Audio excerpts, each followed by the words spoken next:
Good morning, fam. All right. So some of y'all know me as being a pastor. Others of you know me as being a construction engineer. I've been an engineer for quite a long time. Well, anyway, the way that I work things out in my head is I actually look at the end result and I have to deconstruct stuff to get to the beginning, to where I want things, or to where things begin, so I can get to the place where I want them to end. And sometimes that's the way you look at. That's the way I look at stuff, in the world, like concrete streets. How do you have a flat road? Well, you got to have equipment and stuff like that, and material, and then have workers and all that stuff to put these things together. Well, this is the way that I look at cuties. Okay, the director had an idea. That idea was to, I guess, what she says is to show how children are exploited. Okay, and that's her prerogative to do so. Well, there's a part of that I think you might be missing, and that is, how do you get little girls to act the way that they did under the supervision of adults in a studio setting? You have to direct them in how to move their bodies. You have to direct them in how to look, their attire. You have to direct them in what they're supposed to say, how they're supposed to gyrate, how it is that they're supposed to portray themselves. You have to get them to do that as an adult. And here's a part I think that people are missing. This movie is one movie that people are going to go and look at. But you have to imagine about the hundreds of thousands of those videos that are out there where adults are telling little girls and boys to do the same exact thing that you'll never see, that'll never make it to the mainstream, where there will be the exploitation of children. So one is called for art, the other one is actually done for really bad reasons against kids. And I'm just trying to figure out what the difference is. There is no difference. One is to show you what it looks like so that you become aware of it. Okay, is that a noble cause? Well, if you're really a noble cause, you might want to, employ people who might look young instead of it actually being 11-year-old girls. That's the way they used to do it when I was a kid. I mean, if you wanted somebody to look old, you would actually employ some people or somebody to look young, you'd employ people who were young-looking actors, right? Or maybe we just ignore the fact that there are actually kids in Hollywood who have been sexually exploited for quite a long time, and now we're just putting it on display in this movie on Netflix. Maybe we're forgetting about that stuff.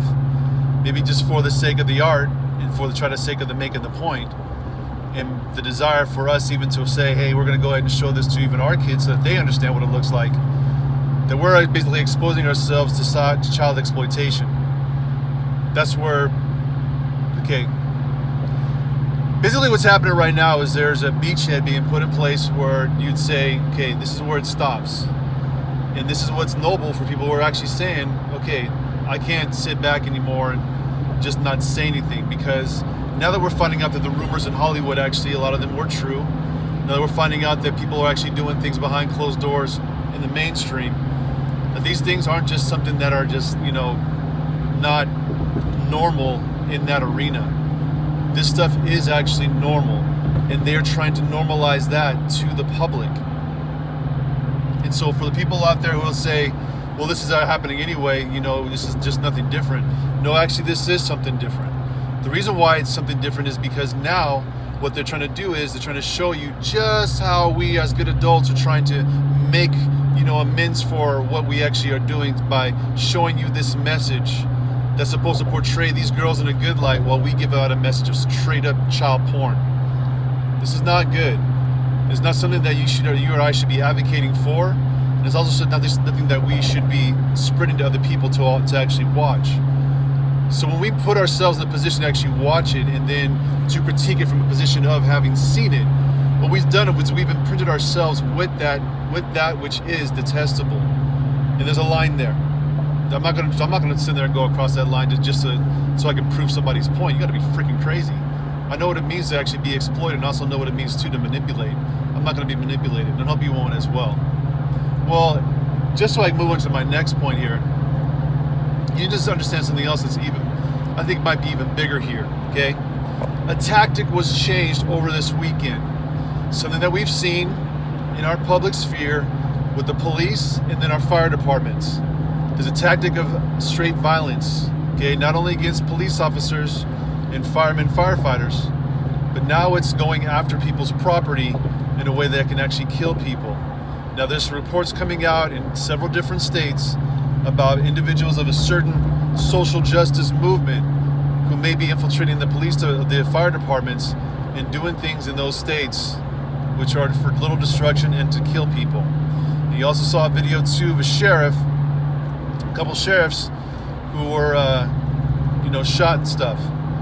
You need to be wise about this time, because this is the truth of the matter, is that what was used as a tactic before of just maybe arguing, yelling, it's been escalated over time. Just like this whole thing with child exploitation.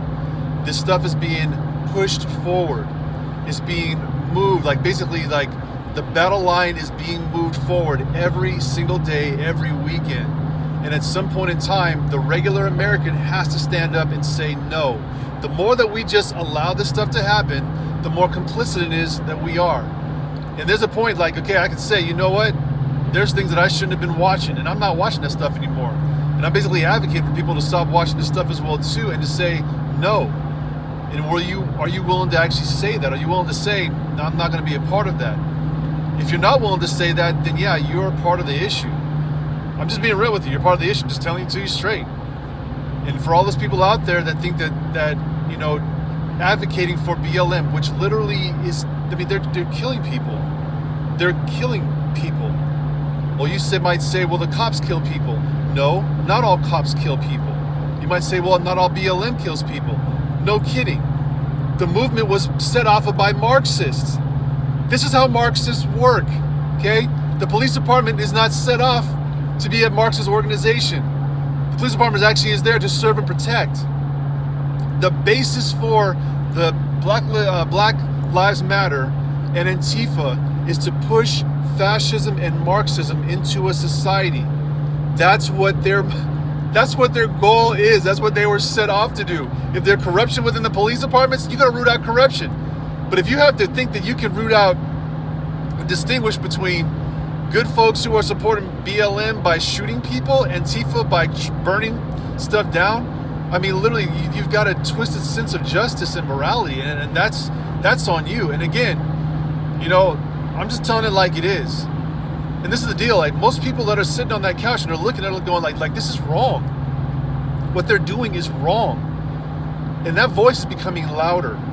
And there's more people who are basically understanding that there's something happening in this nation that is leading toward not only injustice, but for anarchy. And these people are willing to do anything to push that agenda. So you on the couch, as you're looking at this, you're seeing the injustice, you're seeing the cruelty, you're seeing the malicious intent of these individuals. You're calling it for what it is. It's wrong. And you're not doing so alone. We're all going to be in this, having to deal with these situations probably much closer as we get closer to this election. Because even like that, was it the LA health director, whatever, she said that the coronavirus pandemic's going to probably be over near the election. We all knew that. She was just dumb enough to freaking say it. This isn't about a scientific thing. This wasn't about a health thing. This is about a political thing. We all know that now. So now that we understand that, we can say from our positions, just trying to be the regular average American citizen, we know what's up. And you got to hold that to be the truth. You know what's up now. These people mean your harm. They mean your kids' harm. They mean the American society is harm. We can change that though. And that's what my whole goal is. To be one voice that speaks into our culture that says enough.